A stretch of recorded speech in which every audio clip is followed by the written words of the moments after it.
Vamos ao tema dessa noite. Queridos, eu tenho uma palavra de Deus para você. O tema dessa semana é, repita comigo, pessoas frutíferas possuem estabilidade afetiva. Olha, o tema pode nesse momento parecer para você algo incompreensível, mas eu quero te mostrar o quanto é importante isso para nossas vidas essa noite. Quanto Deus vai falar com você. E o texto que nós iremos ler é João capítulo 4, a partir do versículo 4.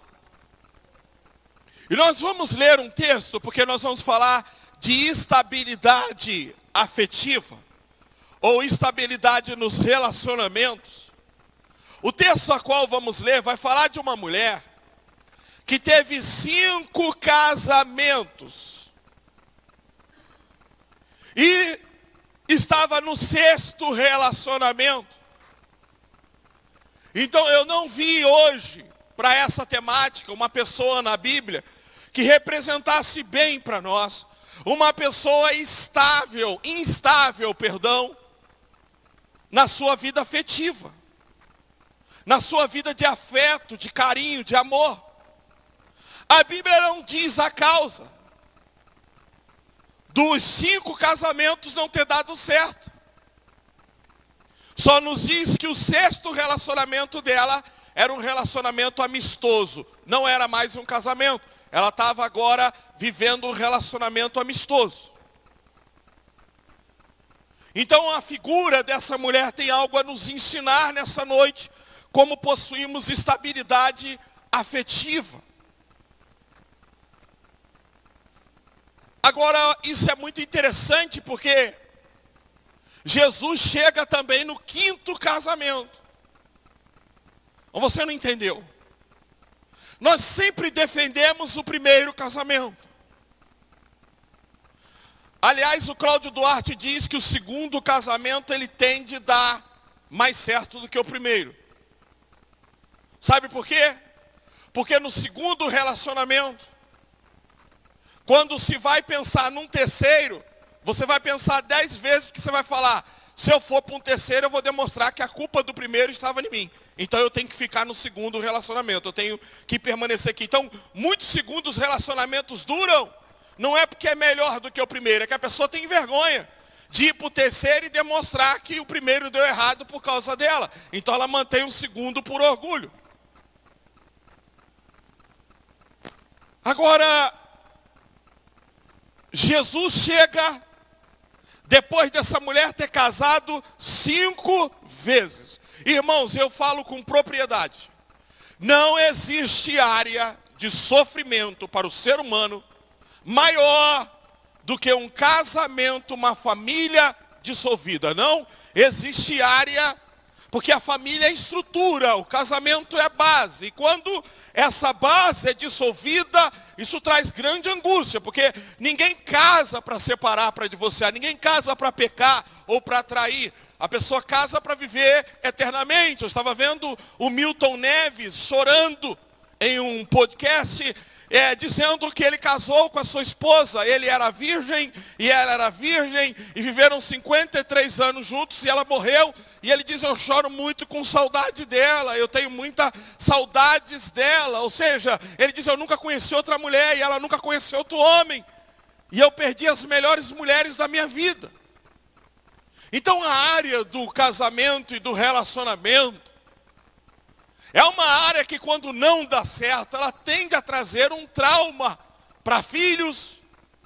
Olha, eu sou testemunho de filhos que estão sofrendo no casamento, mas não se separam, porque viveram separação dos seus pais, e não querem que a mesma coisa aconteça com seus filhos. Eu vi filhos abandonados pelos pais, que nutriam grande mágoa, que foram à justiça, para terem o direito de a criança ou de o filho conhecer o avô, ter o nome do avô, e buscarem através do DNA, porque não queriam que o filho fosse privado.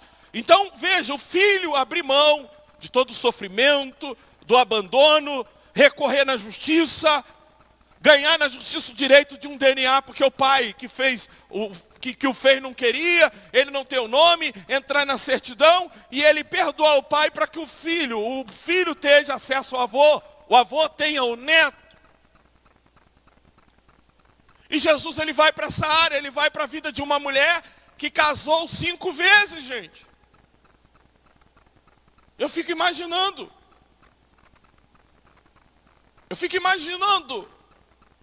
em qual momento da nossa vida Jesus não chega e ele não transforma. Agora, que é difícil superar 5 casamentos frustrados, convenhamos, é uma situação desanimadora para se abater.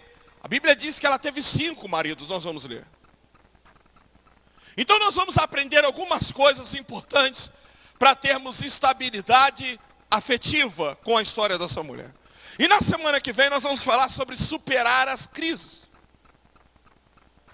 E nós vamos continuar aprendendo. Eu quero que você aprenda uma coisa. Eu morei e fui criado na cidade de Paraíba do Sul. E todos conhecem o rio Paraíba do Sul, que nasce aqui na represa Bines, em São Paulo. Não sei se pronunciei o nome direito, mas é mais ou menos isso. E esse rio, eu acostumava a nadar nesse rio. Em época de cheia. Eu me lembro que uma vez eu subi com mais 5 pessoas numa boia. E, queridos, só prestem atenção em mim, por favor. Biri, se não der, vocês tomem uma providência, por favor. Prestem bem atenção. Olhem para mim. Agora não se distraiam, porque isso acontece para roubar a sua atenção. Veja o que eu vou dizer. Eu montei numa boia e entrei nesse rio. E o meu cunhado hoje, que mora com a minha irmã, ele disse: eu não sei nadar. E o rio muito perigoso. Muitos amigos morreram ali, muita gente mergulhou e morreu, porque é um rio cheio de armadilhas. E vocês talvez não tenham visto de perto um redemoinho. Eu ia até fazer uma pesquisa, mas como fui hoje para Piracicaba e cheguei em casa à tarde, não dormi a noite toda e tive que dormir. O que causa um redemoinho no rio? O que faz dar aqueles redemoinhos? Como você está lavando louça, você tira o tampão da pia, você vai vendo a água. No rio Paraíba do Sul tinha muitos daqueles. E nós, em cima da boia, começamos a ir para um lado de um redemoinho daquele. Apavorou todo mundo começou a bater o braço. E o cara que estava ali, Jorge, disse: parem, batam um braço só para um lado. E nós conseguimos escapar daquele redemoinho, porque se caíssemos ali, a boia ia girar rápido, ia jogar quem não sabia nadar ali, e, queridos, só sairia dali quem com certeza ficasse agarrado naquela boia. Mas imagina 5 pessoas desesperadas tentando se agarrar numa boia. Provavelmente era provável todo mundo agarrar em si mesmo e se matar. Então, nós estamos acostumados com águas correntes. Mas hoje eu quero te mostrar que na vida possui, repita comigo, ciclos. O que é um ciclo? Ciclo é o que essa mulher está vivendo. 5 casamentos. Sabe, é quando você percebe que a tua vida está girando em torno do mesmo problema. Ou seja, casei, meu casamento deu errado por causa de traição. Casei de novo, deu errado por causa de traição. Casei de novo, deu errado por causa de traição. Problemas financeiros. Você sempre está endividado. Sempre o seu nome negativado. Então nós precisamos entender que esta vida ela é feita de redemoinhos. Onde muitas das vezes nós nos pegamos presos em ciclos. E isso é uma estratégia do diabo para causar na gente pânico e desânimo, porque nada é pior do que passar ano e entrar ano e você se vê rodando em torno de um mesmo problema. De uma mesma situação. Eu tenho 25 anos de relacionamento. Casei aos 20 anos de idade, a Fernanda tinha 16 anos. Passamos por muitos momentos nesses 25 anos de extremo, quase de divorciar. Houve um diferencial que eu vou falar daqui a pouco, que é o que vai acontecer na vida dessa mulher. Mas Houve momentos de eu acreditar perfeitamente que estava casado com a pessoa errada. Houve momentos em que eu torcia para que a Fernanda me traísse. Houve momentos em que nós não tínhamos prazer de deitar um com o outro.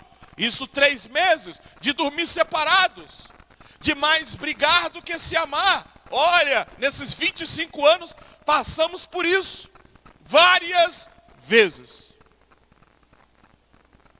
E hoje ainda discutimos e brigamos. Agora eu quero que você preste atenção nisso.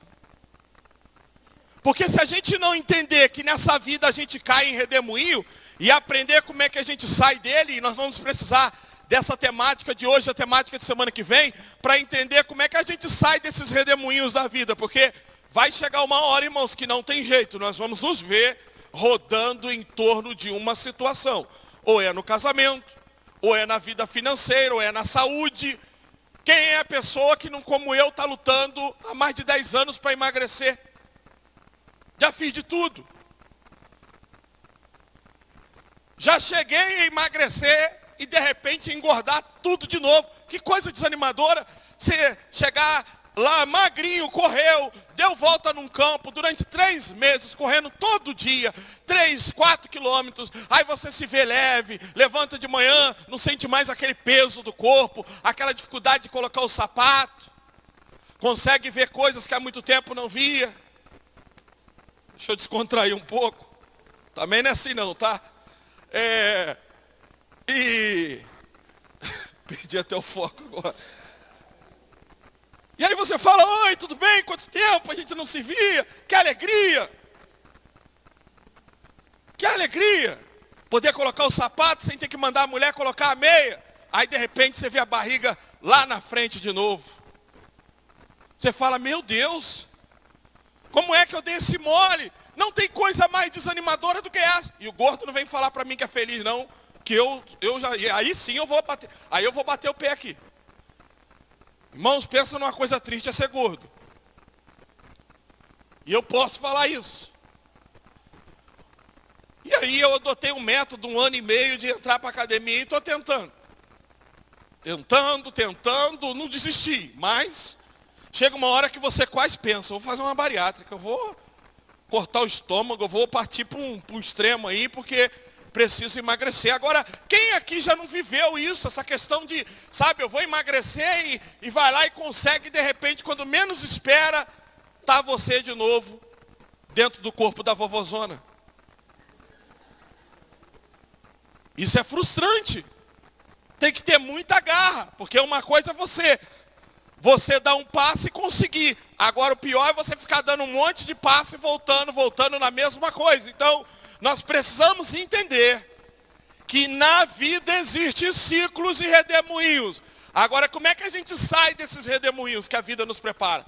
Para que a nossa vida não fique ali, ó, girando. É disso que eu vou falar nessa noite. É isso que Deus colocou no meu coração. É isso que vamos trabalhar essa semana nos grupos pequenos. Então vamos ler o texto, acompanhar na tela, na NVI. Repita comigo, era-lhe necessário. Olha, isso aqui eu quero que você guarde, porque muitas pessoas foram encontrar com Jesus. Mas agora é diferente. O texto vai dizer que não era preciso ou era escolha. O texto vai dizer que era necessário Jesus passar por Samaria.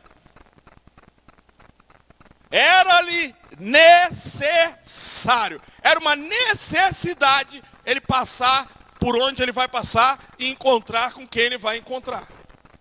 Então vamos ler o texto. Era-lhe necessário passar por Samaria. 5. Vocês podem me ajudar? Eu vou fazer igual o pastor Isaac fez. Vocês leem hoje, eu vou beber água. Pode ler. Vamos lá.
só aí, por favor.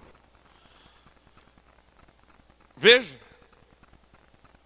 O fato é que você já teve 5 casamentos. E agora o relacionamento que você tem é amistoso. Essa palavra relacionamento amistoso surgiu na minha vida pela primeira vez nessa madrugada, quando o Senhor me trazia à mente essa palavra. Até então eu não tinha pensado nisso. Eu estou acostumado com jogos amistosos. Jogo amistoso é onde não tem na competição um campeão ou está se valendo alguma coisa. Um amistoso é um jogo treino, um jogo amigável. Um jogo para comparar equipes, mas não tem a finalidade de se dar um campeão, ou não vale nada. É um jogo que não tem utilidades para título, para campeão. E o que acontece com essa mulher? Ela sai de um relacionamento sério, estável, ela não encontra no que Deus declarou ser estável para a vida de um ser humano, que é o casamento, a afetividade, mas ela vai encontrar num relacionamento amistoso. Não sabemos se ela está vivendo com um homem casado, ou se chegou a um ponto dela falar com alguém, olha, eu me machuquei tanto, eu já me feri tanto, eu já tentei casar tantas vezes, e agora eu não vou fazer isso de novo. Se você quiser viver comigo, é sem esse compromisso de morarmos juntos, você vem aqui em casa, eu vou na sua casa. Jesus vai dizer, o marido que você tem agora não é seu. Você está num relacionamento amistoso. E você teve 5 maridos. Irmão, eu vou te levar a pensar nessa noite, porque talvez você não entenda um pouco, porque a gente lê a Bíblia, a gente é frio, a gente passa por cima do texto, a gente não pensa, a gente não reflete sobre o que está lendo. E é por isso que às vezes a gente não entende. Primeiro slide que eu quero colocar na tela, a primeira coisa que eu quero tratar dentro dessa mensagem, primeiro ponto nessa noite, é ali. Pessoas que possuem estabilidade afetiva, diga comigo, reconhecem que encontrar com Jesus é uma necessidade. Deixa eu falar uma coisa aqui para vocês. Lucas capítulo 7, muda por favor, versículo 36. Eu quero mostrar uma coisa para vocês nessa noite. Isso eu me identifico muito quando eu falo isso. Olha lá, convidado por um dos fariseus para jantar, Jesus foi à casa dele e reclinou-se à mesa. Ao saber que Jesus estava comendo na casa de um fariseu, certa mulher daquela cidade, repita comigo, uma pecadora. Uma pecadora. Não me diga o que ela fazia. Era uma pecadora. Trouxe um frasco de alabastro com perfume. E vamos ver que todo mundo sabia qual era o pecado dela. Todo mundo conhecia que ela era uma pecadora. E se colocou atrás de Jesus, aos seus pés chorando. Começou a molhar os pés com suas lágrimas. Depois os enxugou com seus cabelos, beijou-os e ungiu-os com perfume. Ao ver isso, o fariseu que o havia convidado disse a si mesmo, se esse homem fosse profeta, saberia quem nele está tocando e que tipo de mulher ela é, uma pecadora. Então lhe disse Jesus, Simão, tenho algo a dizer a você. Dize, mestre, disse ele. 2 homens haviam certo credor. Um lhe devia 500 denários e outro 50. Nenhum dos 2 tinha como que pagar. Por isso perdoou a dívida de ambos. Qual deles amará mais? Simão respondeu, suponho que aquele a quem foi perdoado a dívida maior. Você julgou bem, disse Jesus. Em seguida virou-se para a mulher e disse a Simão, vê essa mulher? Entrei em sua casa, mas você não me deu água para lavar os pés. Ela, porém, molhou os meus pés com suas lágrimas e os enxugou com seus cabelos. Você não me saudou com um beijo, Mas essa mulher, desde que entrei aqui, não parou de beijar os meus pés. Você não ungiu minha cabeça com óleo, mas ela derramou perfume nos meus pés. Portanto, eu digo, os muitos pecados dela lhes foram perdoados. Repita comigo, pois ela amou muito. Mas aquele a quem pouco foi perdoado, repita comigo, pouco ama. Irmãos, isso aqui eu daria uma pregação extensa. Mas volta lá, por favor, no slide. Veja, é por isso que na igreja você vai ver algumas pessoas com comportamentos diferentes em relação ao culto.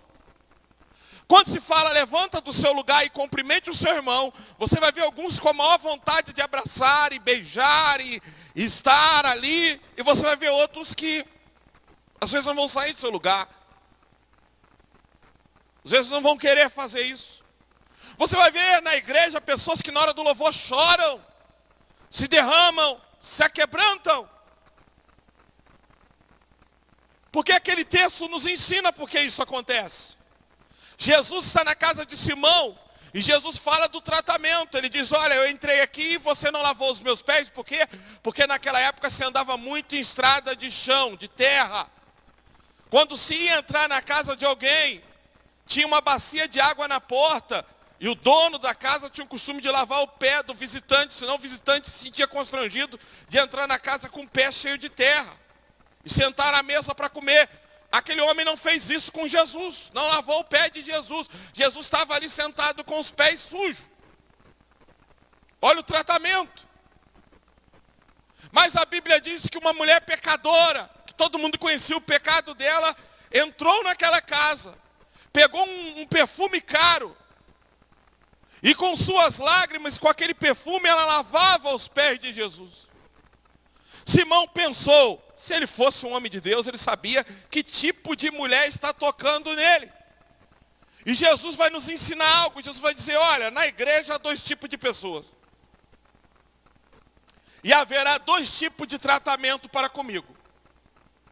Aqueles a quem reconhece que eu os resgatei de uma vida vil, de um destino terrível. Aqueles que têm a consciência que sem mim não iriam a lugar algum, não teriam vida, não possuiriam estabilidade, vão me amar mais, vão me adorar mais, vão chorar mais, vão se entregar mais. E terão outros que simplesmente vão me achar um artigo de luxo, uma religião. É por isso que você vê na igreja algumas pessoas se derramando, chorando, porque ela entende a necessidade que foi ter o encontro com Jesus. Então, o versículo 4 vai nos dizer que era necessário Jesus passar por Samaria. A primeira coisa que eu começo falando, para se ter estabelecido, irmãos, isso aqui não é para todos, infelizmente. Essa mensagem não é para todos, é para quem reconhece. É para quem tem essa ideia. Eu mesmo consigo entender perfeitamente que se eu não tivesse encontrado com Jesus em 97, eu não teria casamento, eu não teria os filhos que tenho, eu não teria vida. Eu tenho noção exata da necessidade de Jesus na minha vida. Então, algumas pessoas, eles não reconhecem Jesus com tanta necessidade. Eles acham que dá para viver sem Jesus. Outros não. Outros têm a ideia plena que sem Jesus, ele não é capaz de nem trabalhar. Isso é sério. Eu hoje consigo entender que sem Jesus eu não consigo ser um chefe de família. Que sem Jesus eu não consigo existir. Eu falo com propriedade, se eu estiver mentindo nesse altar, Deus tem a liberdade, embora eu não precisava falar isso. Eu prefiro um câncer do que viver sem Jesus. Eu prefiro morrer daqui a 3 meses do que Ele sair da minha vida, porque sem Ele eu não consigo viver. Não dá para viver longe dele. Então Jesus para mim é necessidade. Agora deixa eu te falar uma coisa. Deixa eu falar uma coisa para você. Eu tenho 25 anos de evangelho. E por inúmeras vezes eu tive o desejo de desanimar e de parar. Aliás, eu tenho vivido um tempo em que eu venho na igreja e tenho dificuldade, às vezes vontade de estar aqui. São ciclos. Não é todo momento em que você entra na igreja animado, sabe? Há momentos em que eu entro na igreja, só de entrar na porta eu sinto a presença de Deus. Eu já tenho desejo de pregar. E há dias em que eu venho contando passos.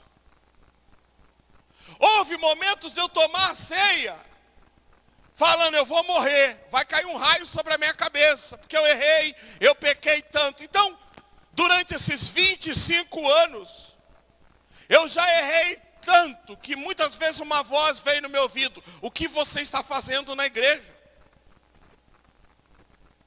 E sabe, eu já cometi o mesmo pecado várias vezes. Olha, eu já me masturbei, desculpa te falar isso. Graças a Deus. Pela misericórdia dele eu saí disso. Eu já fui preso em pornografia. Como crente, como diácono, servindo ceia na igreja. De pegar a bandeja da ceia e pensar, vai cair um raio do céu. E nessa época o meu pastor, eu andando com ele de carro, vi uma menina com short curto no Rio de Janeiro, falei, pastor, o senhor não olha, essas coisas não te atraem? Nem me toca, nem me chama atenção. Eu dizia, meu Deus, eu estou ferrado. Eu nunca vou chegar num estado espiritual desse. Na verdade, ele tentou manter uma coisa que não era real. E aos seus 60 anos ele fez loucuras que eu não quero nem falar com vocês aqui. Hoje não é nem pastor da igreja mais. Mas passava para nós uma imagem de superpoder, de uma santidade. Então eu não quero te enganar. Há momentos em que a gente vem para a igreja com tudo. Há momentos em que essa igreja aqui, há momentos em que a gente faz retiro, uma unidade, um amor. Essa igreja vive um clima, um ambiente. E eu não me pergunto, isso acontece de repente. Começa a vir alma, começa a vir gente, você vê essa rua lotada de carro, você vê esse ambiente aqui, você vê pessoas ganhando alma. Há momentos nessa igreja que a gente começa a viver, mas há momentos em que você vai ver em que ela passa por um período em que você direciona, as pessoas não fazem, você prega, parece que elas não estão escutando, surgem situações de pecado, os ministérios eles oscilam, há momentos em que o ministério tem gente, até gente sobrando, nós não sabemos onde colocar gente na igreja, toda a nossa vida oscila. Oscila. Agora, irmão, por que eu, como muitos pensam, desse jeito não adianta ir para a igreja, desse jeito é melhor parar de ir. Pecando assim, não adianta eu procurar Jesus, então é melhor ficar em casa. É melhor viver no mundo do que viver na igreja errada. Eu não defendo esse pensamento, de jeito nenhum. Quem pensa assim é porque não vê Jesus como uma necessidade. Porque nós precisamos entender, e eu entendo isso, e eu espero que alguém entenda, que há vidas que é impossível viver se Jesus não entrar nelas. Tem gente que vai conseguir. Tem gente que vai conseguir viver um casamento a vida toda e nunca entrar numa igreja evangélica. Nunca ter reconhecido Deus. Tem gente que vai conseguir ter uma vida financeira estável, sem ter recorrido a Deus, ou pedido ajuda de Deus para que resolvesse os problemas. Mas eu faço parte de um grupo que reconhece que sem Jesus não dá. Sem Jesus não tinha como. Sem Jesus não dá para me honrar a mulher que eu tenho em casa. Ser pai para a filha que eu tenho, para o filho que eu tenho. Sem Jesus não daria. Então Jesus para mim é uma necessidade. Eu necessito dele. Eu não tenho para onde ir. É simplesmente assim. Eu não tenho opção. Se é para me deixar ele, eu prefiro morrer. E eu peço sempre isso a ele. Senhor, se vai ver que eu vou adulterar, se vai ver, porque, gente, depois, veja, você está 25 anos casado. Você cai no colo de uma novinha, para você ficar cego é da noite para o dia. Vai vir gente e falar, pastor, mas que isso, o senhor é um homem casado, um homem de Deus. Mas pensa uma pessoa que está 25 anos num relacionamento, vai viver um relacionamento novo. Quanto o cara fica embabacado, cego, enfeitiçado, eu já vi isso. Você tenta falar e não escuta. E você acha que eu não temo por isso? Você acha que eu me acho diferente? Que eu acho que eu vou deitar na cama com uma mulher nova e vou conseguir ter o pensamento de dizer, não, sou um crente. Não! Muitos caras que entram nisso se cegam. Nós vamos ver isso no texto, fica cego, fica ludibriado. Eu não posso cair nisso, porque se eu cair nisso, eu vou cair no fundo do poço, vai ser um momento só para a minha vida, e depois acabou, porque quando eu olhar para a vida em Cristo, e ver, eu não posso, sinceramente, irmãos, Jesus para mim é uma necessidade. Agora, a minha pergunta é, você sente que ele é uma necessidade na sua vida? Será que você consegue pensar assim hoje, sem Jesus eu não trabalho, sem Jesus eu não respiro, sem Jesus eu não vivo, sem Jesus eu não consigo ter uma vida efetiva, estabilizada, sem Jesus eu não consigo ser nada. Era a situação dessa mulher. Ela estava no 5º relacionamento, agora amaziada, e Jesus chega, o seu problema é que eu não entrei ainda na sua vida. Mas se eu entrar, você vai ter estabilidade efetiva. Esses dias eu fui, olha, eu sou filho de uma mulher que o pai conheceu no prostíbulo. Meu pai era casado, minha mãe era amante dele, meu pai tirou ela de dentro de uma zona. O meu pai não tinha vício de fumar e de beber e de usar drogas. Nunca vi ele com esses problemas. Mas pensa num cara que tinha problema com mulher, com prostituição, e não fazia questão de fazer isso na minha frente, de falar. Um homem que vivia com 2 mulheres, vivia em prostíbulos, vivia em traição, deixou a gente passar fome por causa de mulher, porque todo o dinheiro ia para cabaré. Quando eu me casei aos 20 anos de idade, ele me disse, eu nunca pensei do meu filho ser crente, eu queria que ele fosse um mulherengo como eu sou. Em 25 anos, eu tinha de tudo para dar errado, tudo para atrair a Fernanda, tudo para ser o pior homem. É um milagre. Eu vivo sobre um milagre de ter um casamento onde não houve infidelidade conjugal. Isso é um milagre.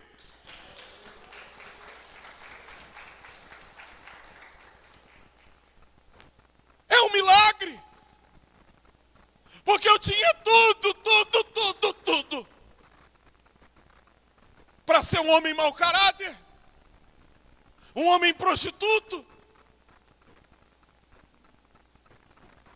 E pasme, meu pai teve 2 mulheres. E Deus me deu 2 igrejas.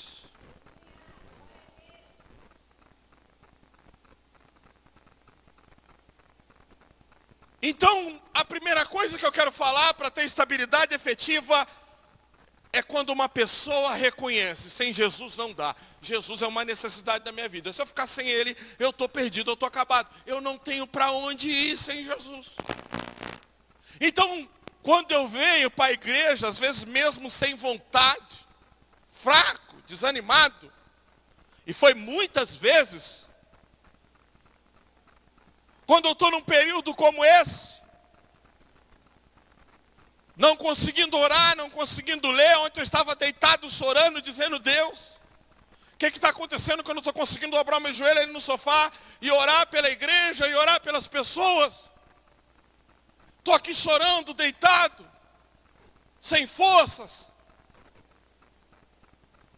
Mas aí me vem à mente que não tem como a gente viver essa vida espiritual no alto do monte a todo tempo, irmãos. A nossa vida passa por vales e passa por situações. Nós nunca viveremos no topo. Nós precisamos aprender que haverá momentos sim que vamos entrar aqui cheios de alegria, de entrega, de rendição. E haverá momentos que estaremos aqui, só Deus sabe como. Não estamos olhando no celular agora por vergonha, com a mente distraída. Samuel estava pregando quinta-feira, eu estava sentado lá em cima. Vira e mexe, eu me pegava olhando no celular e eu dizia: Deus, o que está acontecendo comigo? Mas veja, algumas pessoas quando se veem assim, eles pensam: eu vou desistir, eu vou parar. Quando pensam assim é porque acham que dá para viver sem Jesus. Sabe o que eu falo para Deus? Todo errado, todo fraco, todo desanimado. Nessa situação em que estou hoje, eu não tenho para onde ir. Eu não tenho para onde ir. Eu não tenho para onde olhar, eu não tenho como sair dos seus braços. Eu preciso ficar aqui nos seus pés. Eu não tenho esse luxo de desistir e de desanimar, porque sem Jesus eu não consigo viver. Então Jesus precisa se tornar uma necessidade. Era necessário ele encontrar com aquela mulher. E eu quero te dizer, é o necessário. Não fique orgulhoso. Não pense você, não. Eu que tenho que acertar minhas finanças. Nós vivemos chamando o nosso filho para Jesus. A resposta do Miguel é: não, primeiro eu quero controlar minha vida financeira. Primeiro eu quero fazer isso. Primeiro eu quero fazer aquilo. Não, eu não quero ir para a igreja porque eu não quero esconder atrás da Bíblia. Ah, eu não quero ir para a igreja e transferir para Deus os meus problemas. Não sinta-se orgulhoso. Há pessoas, queridos, que eles ficam orgulhosos. Seu orgulho, se renda a Cristo. Deixa Ele cuidar do seu casamento, da sua vida financeira. Deixa Ele cuidar da sua vida. Há pessoas que só Jesus mesmo e não tem outro jeito. Agora, são para essas que eu estou falando nessa noite. Eu não conseguiria ser um homem casado sem Jesus. Eu não conseguiria ser um pai de família sem Jesus. Quanto menos um pastor. Quanto menos um pastor. Ninguém neste mundo me daria chance a um pastorado, me chamaria para uma posição dessa. Mas Ele me chamou. Então sem Jesus não dá. Enquanto Jesus não virar uma necessidade na sua vida, enquanto você não reconhecer isso, você vai ficar indo e voltando. Você acha mesmo que nesses 25 anos, toda vez que eu vim para a igreja, eu vim porque estava empolgado, cheio do Espírito Santo, alegre, com vontade? Não. Eu vim por necessidade. Há momentos em que eu acho que eu estou arrebentando. Deus me deixa pensar que eu estou fazendo as coisas, que eu estou agradando a Ele. E aí eu me iludo e me entrego ao arroto de santidade. Estou orando 2 horas, estou lendo a Bíblia. Olha, igreja, se santifica. Olha, irmãos, toma vergonha na cara. E eu vivo esse momento. E na hora que chegar eu vou te dar cacetada sem pena. Vou ter esquecido que eu vou estar falando isso aqui nessa noite. E vou aproveitar esse momento. Mas haverá momento que eu vou estar aqui, sou um pecador, sou assim, sou assado. Ora, estabilidade afetiva não é viver de mentira, mas ser transparente. Entre ser moderado. Sabe, tem muitos cristãos que se preocupam com moderação. Esquecem da transparência. Tem um coração transparente diante de Deus. Deus procura pessoas transparentes. Então, enquanto você não reconhecer que Jesus é uma necessidade, você vai parar com as dificuldades. Você vai simplesmente olhar para você e vai dizer: olha, para ser crente assim, então é melhor eu ficar em casa, não adianta eu ir na igreja. Eu não tenho esse luxo. Um dia eu fiquei em casa porque uma massa sobrou. Na verdade, eu quis usar a massa como desculpa, porque eu não estava afim de vir no culto. O presbítero Roberto estava pregando, eu liguei o celular, foi a primeira vez que eu fiz isso na vida, a primeira e a única que me trouxe um arrependimento terrível. Ele estava aqui pregando, e ele pregava sobre Jericó, e eu ouvi ele dizer no celular, olha, quando o povo de Israel olhou para as muralhas eram intransponíveis, mas eles tinham que prestar atenção na voz de Deus, ouvir a voz de Deus que tinha falado com eles, para poder acreditar que ia romper aquelas muralhas. Quando eu vi aquilo no celular, eu disse, meu Deus, o que eu estou fazendo aqui? Eu preciso disso, eu tenho que ouvir isso, eu não posso ficar sem isso. Então, irmãos, preste bem atenção, não tenha vergonha. No dia que você tiver pecado, os piores dias da sua vida, você entrar nesse lugar e chorar e dizer, eu não posso fazer nada. Eu não consigo te agradar, eu não consigo ser tão bom o quanto o Senhor merece. A única coisa que eu consigo reconhecer é que eu tenho necessidade do Senhor. Talvez o Senhor não precise de mim, porque o Senhor poderia usar os melhores do mundo, mas eu preciso do Senhor. Me aceite, por favor. Me receba, por favor. Não me jogue fora como Davi. Não retire de mim o teu espírito. A Bíblia diz que Davi adulterou, matou um homem. E ele diz, não retire de mim o teu espírito. Não afaste de mim, não me lance fora da tua presença. Jesus é uma necessidade para você, querido. Você consegue entender que sem Ele, seu casamento, sua vida financeira, o seu respirar, como nós cantamos, Ele é o meu respirar. Se eu respirar, não funciona.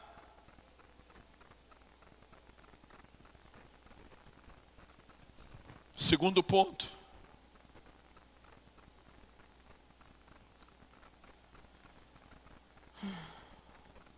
Pessoas que possuem estabilidade afetiva, repita comigo, precisam servir primeiro a Jesus.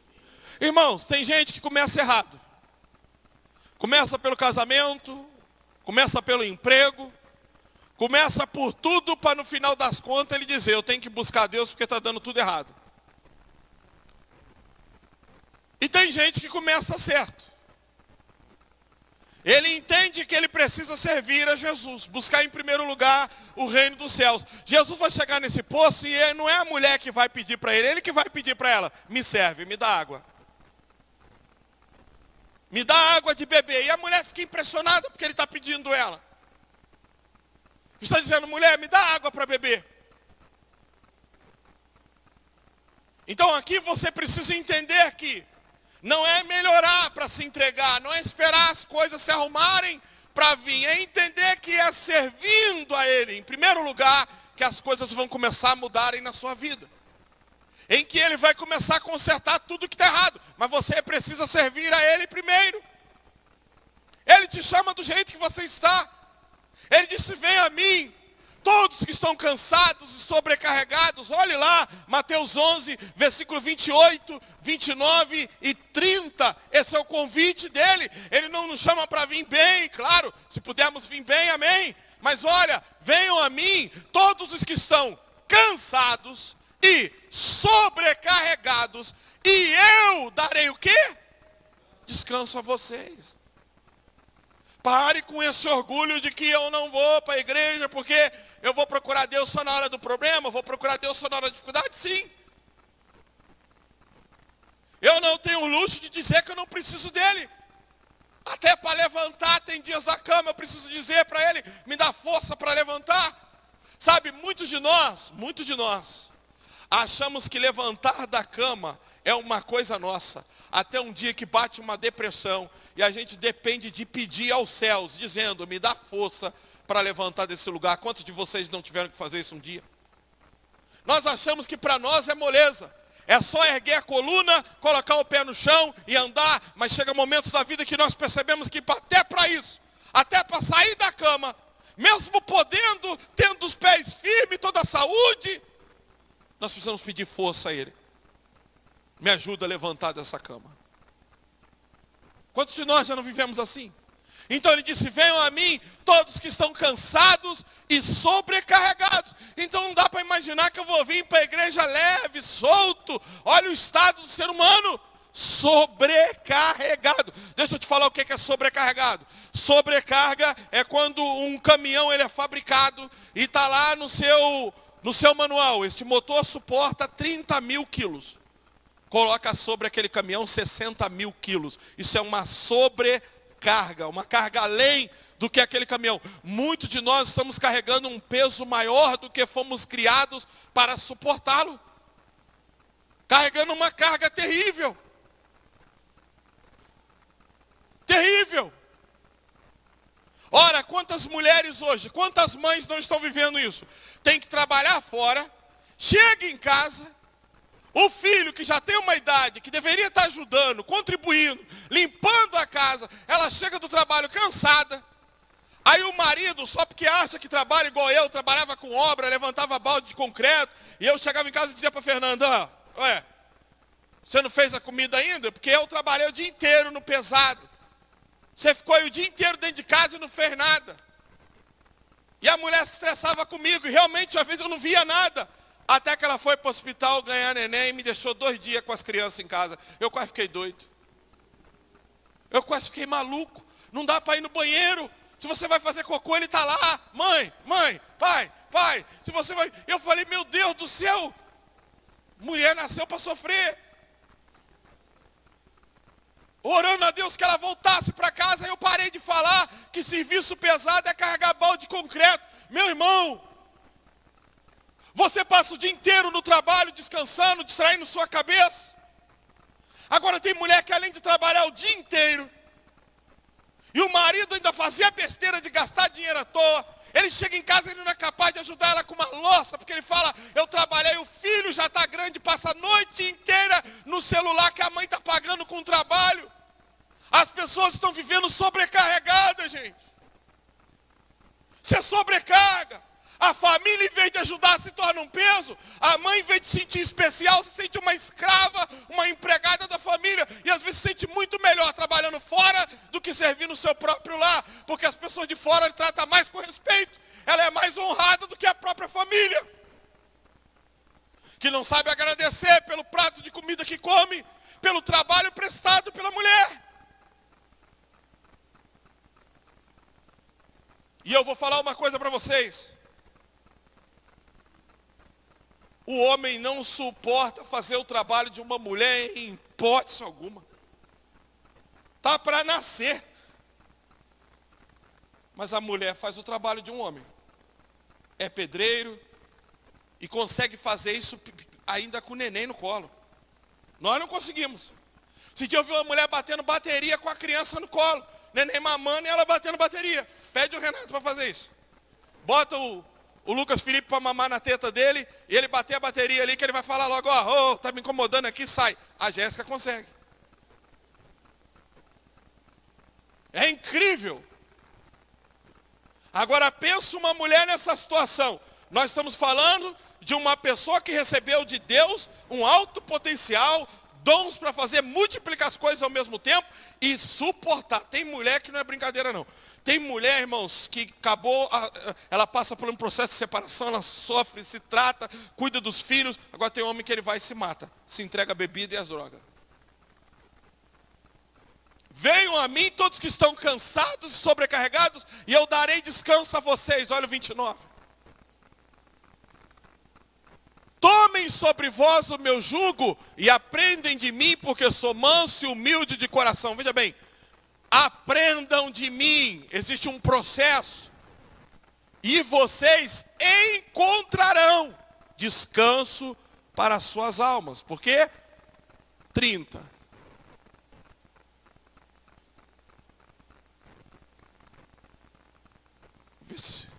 Porque o meu jugo é suave, repita comigo, e o meu fardo é leve. Então venham a mim. Você que está se sentindo sobrecarregado, não tenha vergonha de trazer essa carga e depositar aos pés dele. Irmãos, eu não tenho luxo. Eu não tenho opção de não vir para a igreja. Eu não tenho opção de seguir Jesus. Eu não tenho essa opção. Para mim é necessidade. Porque se eu me afastar dele, acaba o meu casamento, acaba a minha vida, acaba simplesmente tudo. Foi necessário eu encontrar com Jesus. E para você? Eu não tenho o privilégio de deixar de servir, veja. Eu já me culpei muito por ter ministério. Meu Deus, como ser pastor é difícil, porque a gente tem que ficar, a gente não pode peidar, que a pessoa te julga. Pastor, o senhor peidou. É como se a gente não peida, a gente é tão santo, que até para peidar tem que ter uma liturgia. Irmãos, vamos orar. Canta um louvor aí, porque eu vou peidar. Porque a gente é observado, criticado a todo tempo. Eu já vi isso como um peso. Deus, o que o senhor vai fazer comigo? Logo comigo. Um cara todo errado, cheio de falha. Por que o senhor não pegou um cara de família, estudado? Pega um cara iletrado. Pega um cara cheio de dificuldades. Hoje eu olho e falo, se não fosse o ministério, eu já tinha parado há muito tempo. Porque o ministério faz eu me esforçar, faz eu ter compromisso, faz eu avançar em momentos em que eu não avançaria nunca se eu fosse simplesmente um crente de banco. Hoje eu reconheço a dádiva do ministério. Hoje eu reconheço a necessidade de ser um pastor. Para mim não é artigo de luxo ser pastor, é uma necessidade, ou eu não serviria a Deus como eu sirvo hoje. Então eu não tenho opção de não ter ministério. Servi-lo é uma necessidade. Se eu não servir a Ele, eu não sirvo para nada. Terceira coisa. Pessoas que possuem estabilidade afetiva não podem, repita comigo, não podem terem medo de terem as suas vidas expostas. Veja, deixa eu te falar uma coisa. Por isso que eu defendo um grupo pequeno, você participar de uma célula, você vir para a igreja. Veja. Jesus vai tocar numa área da vida dessa mulher complicado. Jesus vai tocar na área da vida dessa mulher complicado. Ele entra na área emocional dela e ele vai tocar na ferida dela, ele vai tocar na parte mais podre da sua vida. E vocês vão ver que essa mulher, ela fazia de tudo para esconder isso. Porque a Bíblia vai dizer, acha aí o versículo, que ela foi ao meio-dia, repita comigo, meio-dia, tirar a água do poço. Irmãos, você vive no Brasil, num país tropical. Nós não sabemos o que é meio-dia, ter que fechar a loja, parar com tudo e esperar até as 3h da tarde para voltar a funcionar. Mas eu que já visitei países, já estive na Bolívia, em Puerto Soares, um sol de 45 e 46 graus, agora como estamos vendo na China, a população indo para os metrôs de trem, para poder se esconder do calor. Em Puerto Soares, quando dá 11 horas da manhã o comércio fecha, você não vê ninguém na rua durante o dia, para tudo e só volta às 3 horas da tarde, eu me assustei lá. É cultura. Em alguns países do mundo também é cultura durante o dia, devido ao tamanho, calor, as pessoas não se locomovem, elas se acomodam, elas se guardam, elas se escondem, até que aquele momento do intenso calor do dia passassem. A Bíblia diz que devido a essa vida de erros e de fatalidade, ela escolhe o pior horário do dia para não ter que encontrar com ninguém.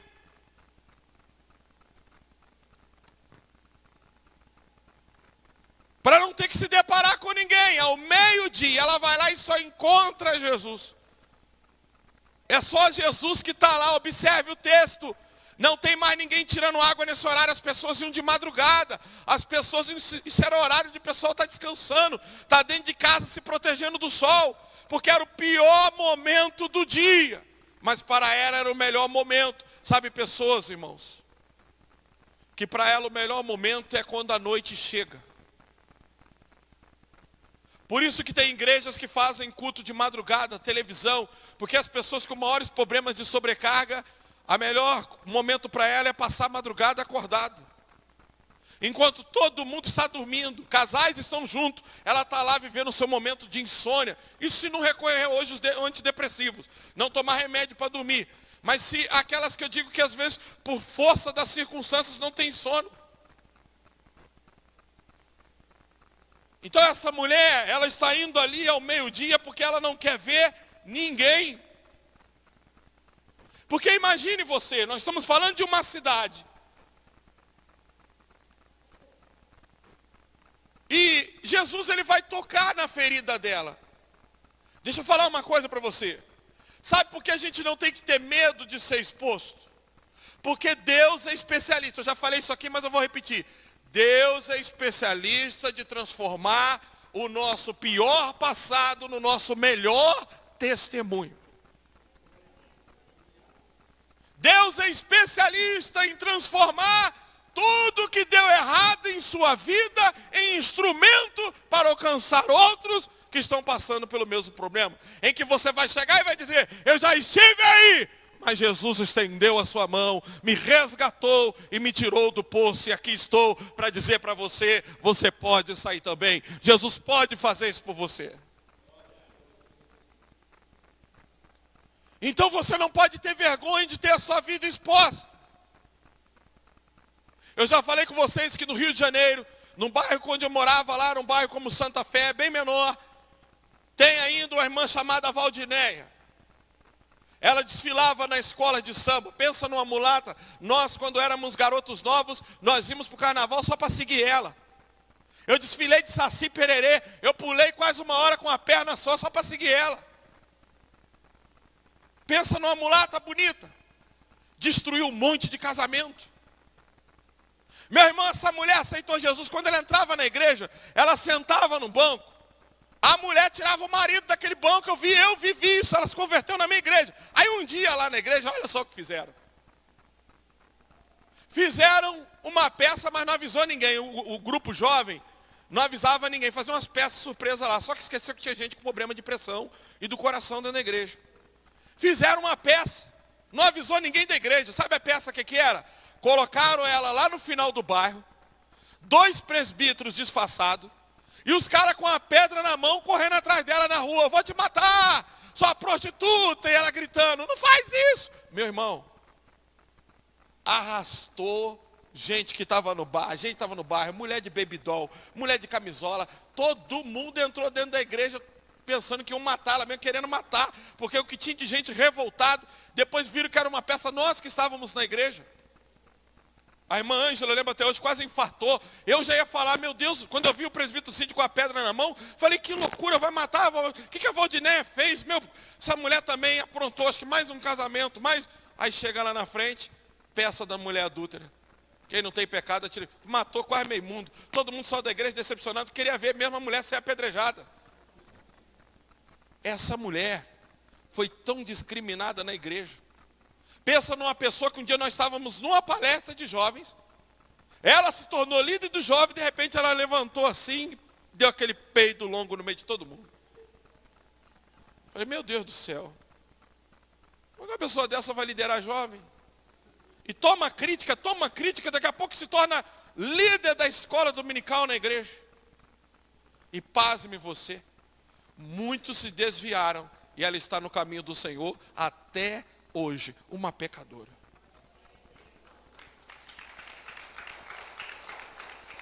Qual a diferença da Valdinéia para muitos de nós?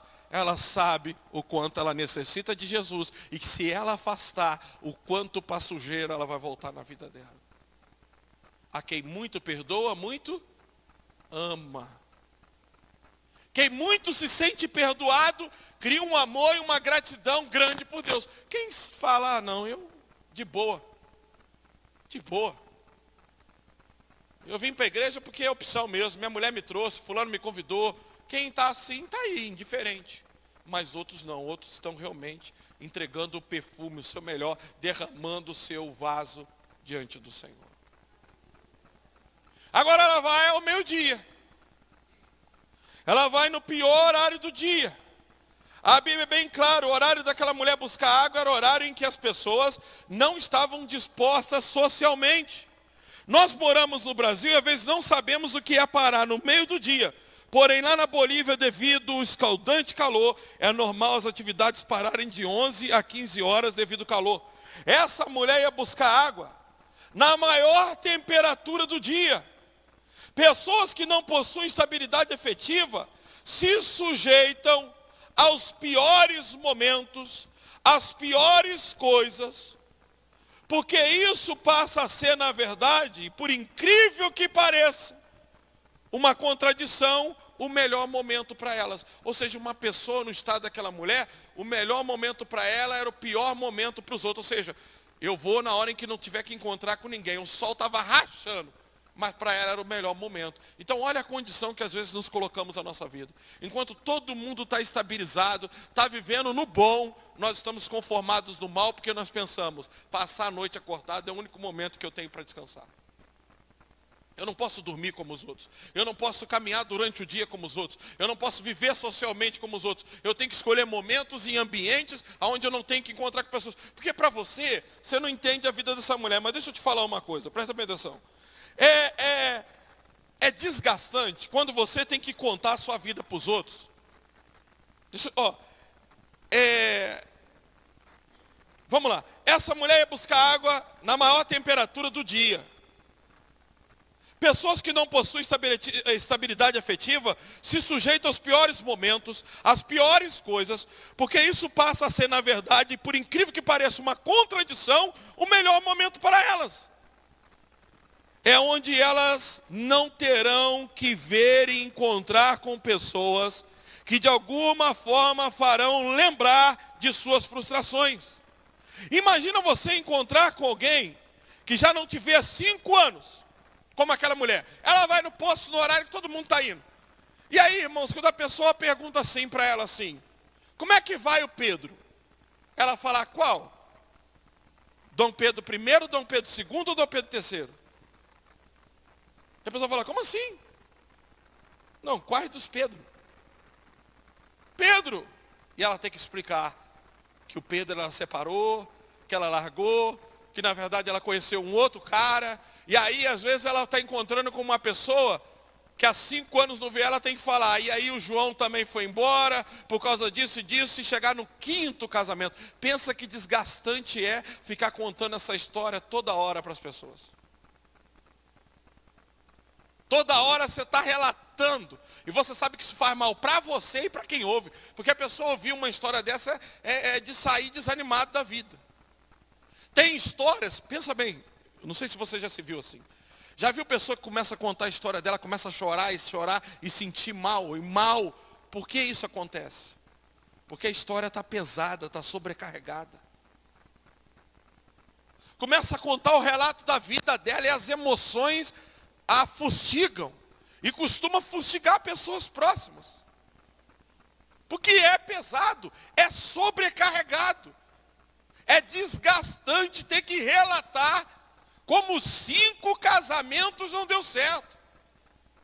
Um já é difícil, agora você imagina você encontrar com uma pessoa que não tiver há 5 anos e você ter que contar para ela que não está mais com Pedro, que na verdade depois casou com João, que depois você casou com Felipe, que depois você casou com Romero, e por último você casou com Felipe de novo, e depois agora você fala, eu estou num relacionamento aí, não posso nem falar o nome. Imagine você falando isso. Como é constrangedor para você e para a pessoa que está ouvindo, você ter que relatar. Então ela não ia no horário que ela teria que encontrar com as pessoas. E é isso que o diabo vai criando. Uma maneira de que eu e você tenha vergonha de encontrar com pessoas. Porque a gente tem na nossa vida tanta coisa que deu errado, porque a gente tem medo de ser perguntado. Então se você quer possuir estabilidade afetiva, lance fora o medo. Tem gente que quando fala que foi violentado, meu Deus, chora compulsivamente. E eu passei pelo mesmo processo. Na minha infância, molestado sexualmente.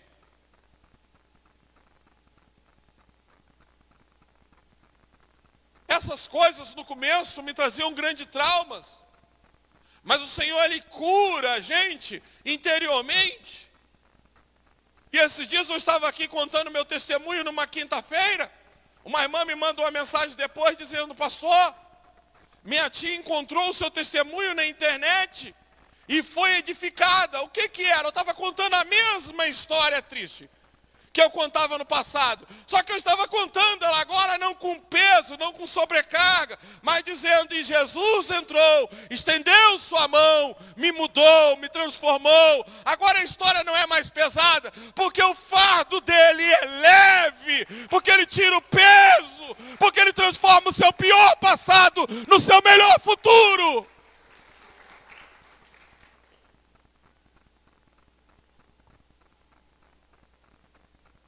Então ir naquele horário do dia, olha como é que é perigoso não possuir estabilidade efetiva, quando eu começo a me sentir confortável com antidepressivo, com bebida, com coisas que me tiram do nível social, que me deixam no entorpecimento de mente, que me faz de algum jeito disfarçar. Olha, para muitos na pandemia foi bom usar máscara. Teve alguns que teve até dificuldade de tirá-la, porque se sentiram bem, não para ser protegido do vírus, mas para esconder o seu rosto.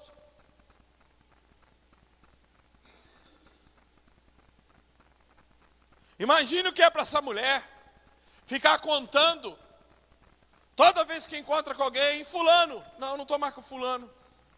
Então ela ia naquele horário.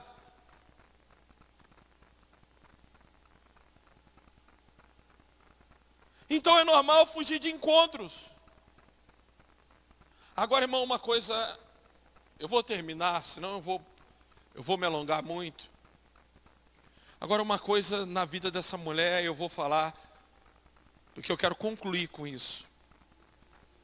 Para dar estabilidade emocional e te tornar uma pessoa frutífera. Uma coisa é fundamental. Essa quarta aqui eu vou concluir com ela. Aqui está a revelação dessa noite. Quarto, pessoas que possuem estabilidade afetiva, repita comigo, possuem raízes. Eu não quero me alongar muito, porque semana que vem nós vamos falar de como enfrentar as crises, mas presta bem atenção. Sabe o que eu acho interessante na vida dessa mulher? É que ela não tinha uma opção que hoje tem. Hoje tem opção assim, eu estou aqui na igreja, aconteceu um problema na minha vida, todo mundo ficou sabendo, eu mudo de igreja. Eu vou lá para outra igreja, eu conto a minha história, eu tenho um pastor que me aceita, me bota para cantar, me dá para louvar, e eu continuo cantando, não abandono o barco. Sendo que eu abandonei, mas eu continuo cantando. Hoje está assim, mas essa mulher tinha algo de bom. Porque ela só tinha, repita comigo, um poço. Ela não tinha opção de ir para outro poço. Na cidade não tinha 10, 15 poços, só tinha um. Ela teria que ir naquele poço se quisesse viver. Ela não tinha como trocar de poço. Isso foi bom e positivo. Agora, quando eu fujo, quando eu tenho a opção de trocar de poço, trocar de igreja, trocar de bairro, olha o que acontece com uma pessoa quando o podre dela é descoberto. A primeira coisa é, vou mudar daqui, é fugir. É ir embora. É fugir do confronto das pessoas, por quê? Porque eu vou ter que encarar com as pessoas e agora eu tenho duas opções. Ou eu deixo a minha vida ser exposta e mostro o meu caráter e deixo ele ser transformado, ou eu mudo. Eu mudo de igreja. Eu estou aqui na igreja e as pessoas descobrem o meu erro. Imediatamente eu arrumo uma desculpa, eu ataco o pastor e eu vou para uma outra igreja. Agora essa mulher não tinha essa opção.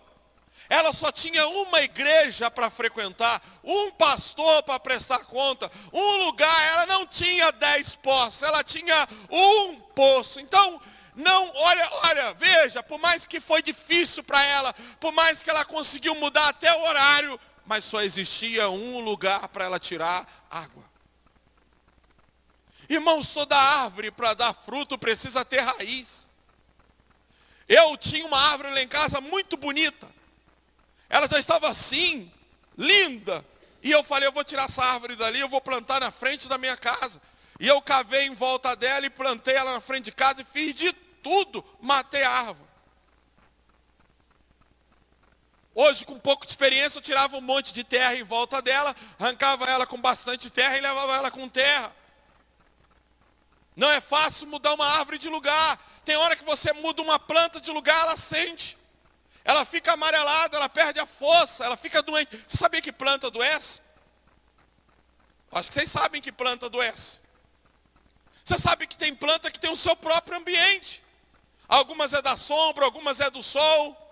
Não é diferente com a nossa vida. Nós precisamos ter raízes. Agora, qual é o problema? Se essa mulher tivesse a opção de trocar de poço, ela não teria uma mudança na sua vida. E pior, olha, eu estou falando de alguém que está passando pelo um longo período de decepção. Hoje você não vê mais pessoas com estabilidade em igrejas. Por quê? Porque ali não entende que igreja tem um momento em que a igreja está lá, está tudo fluindo, está tudo bom. Tem um momento em que a igreja está passando por aquele momento difícil. Nós vivemos ciclos, etapas. Há momentos em que o poder de Deus está fluindo, há momentos em que a gente está só sobrevivendo. Então ele muda. Deixa eu ir para o lugar que tem o reteté, deixa eu ir para onde está caindo fogo. Fulano me falou que lá na igreja o poder de Deus está caindo, e assim vai, desse jeito vai, e dessa forma vai. O pastor não está pregando mais como pregava antes, não sinto mais a palavra como estou sentindo, mas graças a Deus por pessoas que Deus diz assim para ele, ó, esse aqui é o seu lugar, você não pode sair dali, fica ali, com todo o problema que você tem, é ali que eu vou transformar você. Um dia Deus trouxe um pregador aqui e falou, crente dessa igreja não precisa para ir para lugar nenhum para buscar profeta. Quando eu quiser falar com ele, eu trago o profeta aqui para falar com ele. Essa mulher tinha algo de bom, ela só tinha um poço. E ela precisava frequentar aquele poço. Então pessoas que têm estabilidade afetiva, elas mantêm raiz em um lugar. Passe o que passar, elas estão ali. Não fogem. Tem até alguma adaptação. Às vezes elas sentam num lugar diferente. Às vezes elas sentam mais longe. Às vezes elas ficam mais acuadas. Mas elas precisam estar ali. E olha, talvez você passou por um casamento e a Bíblia diz que o homem tem que ser casado uma só vez. E aí você carrega esse estigma, nossa, meus filhos. E aí você fica pensando, agora Deus chega na vida dessa mulher, no 5º relacionamento, dizendo, filha, sabe qual foi o erro na sua vida? É que falta eu entrar. Se eu entrar em você, eu vou te trazer estabilidade. Você não vai depender do homem para ser feliz. Eu vou se tornar uma fonte em você. Eu vou te trazer uma alegria que não vai ser do homem que você espera. Ele vai ser seu companheiro, seu amigo, mas a alegria em você será minha. Eu te darei alegria, e uma alegria que não é externa. Eu vou colocar dentro de você alegria, paz, tranquilidade. Isso eu vou colocar em você.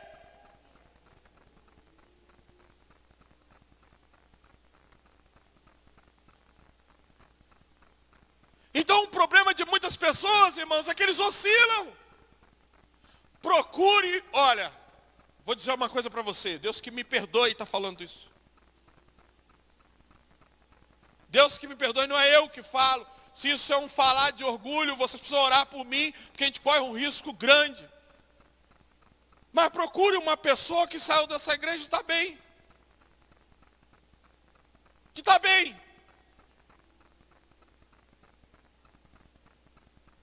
Que simplesmente está bem.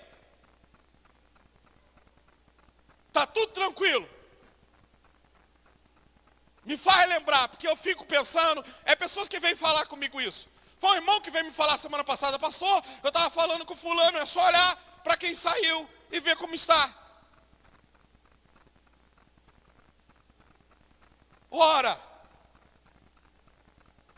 pregamos o evangelho, pregamos a palavra, procuramos caminhar com seriedade, com toda a dificuldade que nós temos.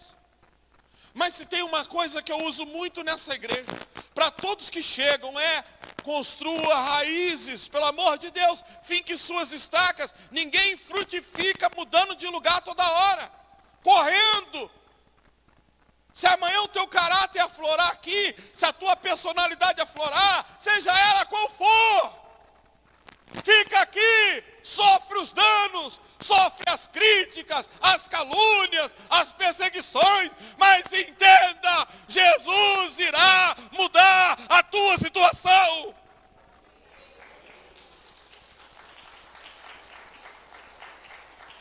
Porque Jesus gosta dessas pessoas em que elas são miradas e são massacradas. Ele diz, vai massacrando, vai humilhando,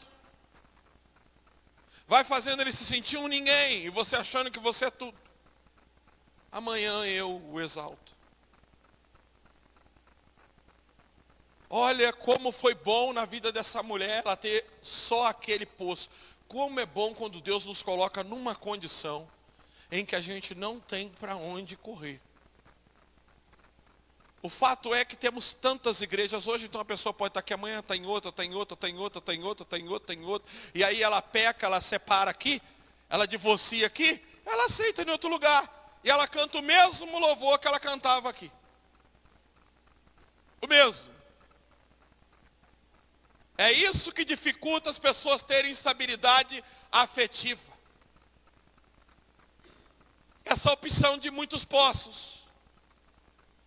Quer ver a pessoa ter estabilidade afetiva? Ela saber, eu só tenho um poço, eu só tenho um pastor, uma igreja, eu tenho um lugar onde Deus me colocou, o Senhor me trouxe para esse lugar. É quando você reconhece, aqui é o meu lugar, eu fui plantado aqui, eu não posso sair daqui, eu não tenho opção, a gasolina está caro, está difícil, mas eu preciso estar lá, então eu tenho um poço.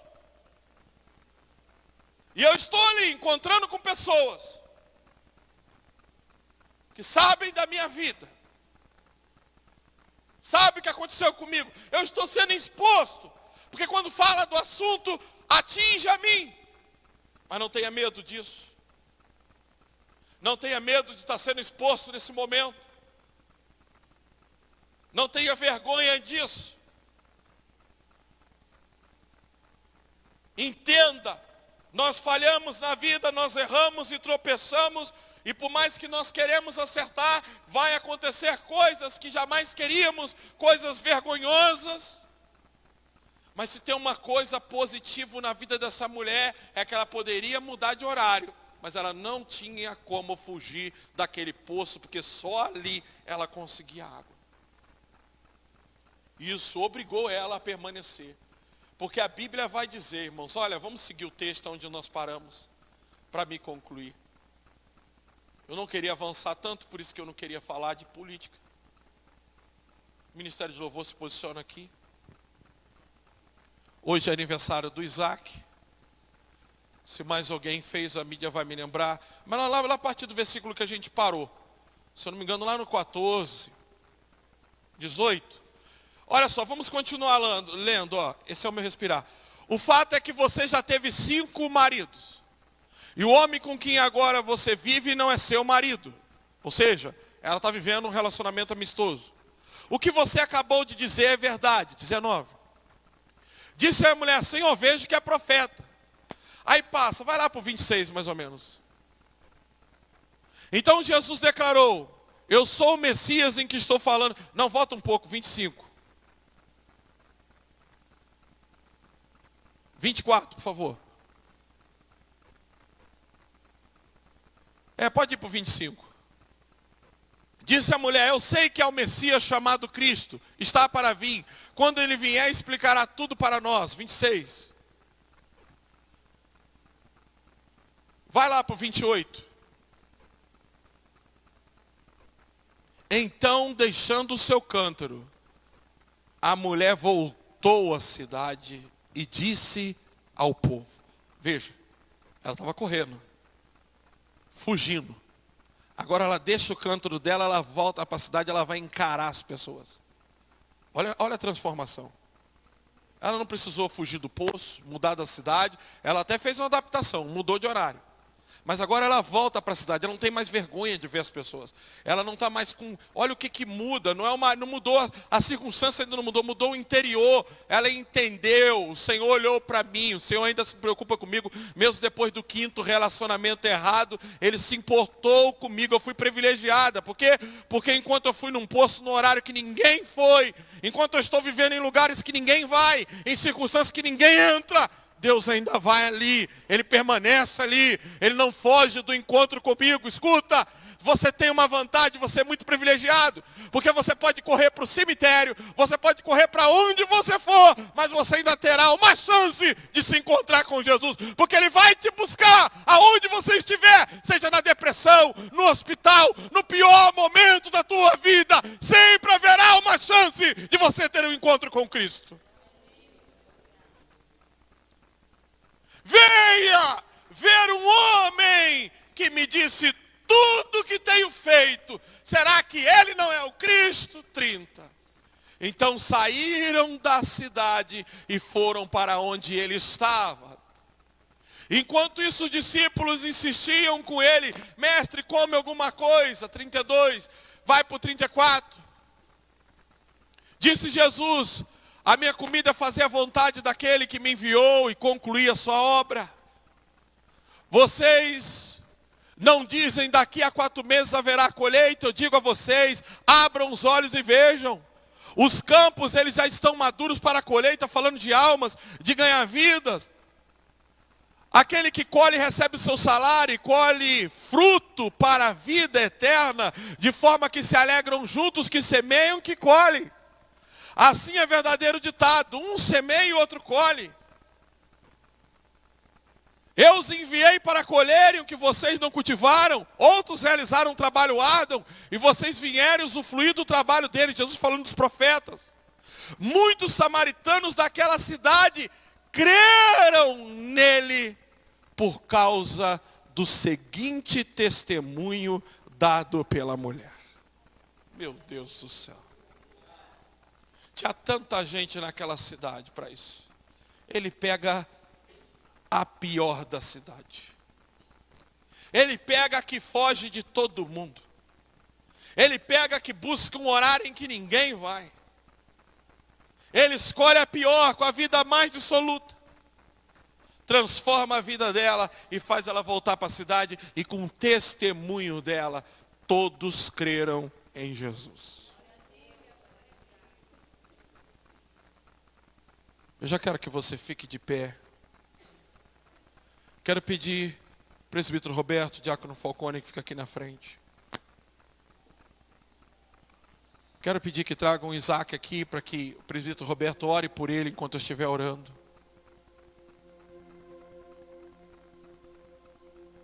Quero pedir que a Andréia também se posicione aqui, Andréia, por favor.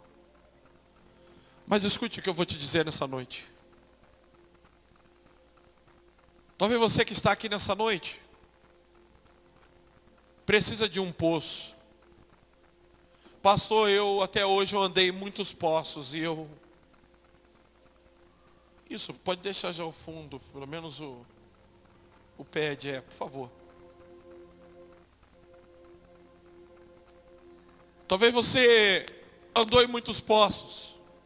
Eu sempre motivo os crentes da igreja a falarem: traga a pessoa para cá, chame ela para cá, diga, vamos para a minha igreja, congrega onde eu congrego. Desculpa, eu não conheço os outros lugares por aí. Eu conheço este lugar. E conheço que as pessoas que estão aqui há 10 anos tiveram suas vidas transformadas e aliviadas por Jesus. Talvez você precise de um poço, você ainda não tem um poço, uma igreja, um pastor, um lugar onde você finque suas raízes, um Gêmeos. E você precisa disso nessa noite. Talvez você precise entender que Jesus é uma necessidade na sua vida. Você precisa entender que nada vai dar certo sem Ele. E você tem a opção de vir aqui à frente. Não ter vergonha, porque aquela mulher não teve vergonha de entrar na casa de Simão, na frente de todo mundo e se derramar aos pés de Jesus. Se você continua no banco dizendo, está de boa, entendi, eu vou ser crente, você não entendeu essa mensagem. Eu, quando aceitei Jesus, eu saí correndo, arrastando as cadeiras da igreja e fui até a frente. Nós ouvimos a missionária Bel falar que a mesma coisa aconteceu com ela. Pessoas que entendem que Jesus é necessidade, não ficam pensando, vou ou não vou. Eles não olham nem para a direita e nem para a esquerda, eles tomam uma decisão. Eles tomam uma decisão. Na minha família, ninguém era cristão. Nem minha mãe. Na família da Fernanda, ninguém era cristão. Mas quando viemos a Jesus, através do nosso testemunho, começamos a trazer pessoas. Escute, Deus não está falando só com você. Existem muitas pessoas que Ele vai alcançar através de você. Através daquilo que Ele vai fazer na tua vida. Muitos virão a esse lugar. Então, se você sentiu, eu preciso de um poço, eu não tenho firmeza, eu já mudei de igreja tantas vezes, e quando eu vejo que a coisa não está boa, eu mudo de lugar, eu corro das circunstâncias, eu corro dos conflitos, eu corro dos problemas, aí eu prefiro procurar ambientes em que não tem problema. Você não vai ser firme nunca, você não vai dar fruto nunca. Porque às vezes a pessoa está te seguindo. Eu me lembro que quando eu estava na igreja, eu chamava um amigo meu, vamos para a igreja comigo. Eu tinha 14 anos. Então eu decidi sair, minha mãe e meu pai indo me buscar na igreja, me tirando dentro da igreja, me expondo. O meu amigo veio em mim e falou, por que você saiu? Eu estava quase indo. Eu nunca mais esqueci isso. E ele está desviado até hoje, fumando. Crescemos juntos. Tem pessoas olhando para você. Ainda que seja de forma negativa, te criticando, mas tem pessoas olhando para você. E amanhã elas vão te seguir. Deixa eu ir, deixa eu ver o que está acontecendo.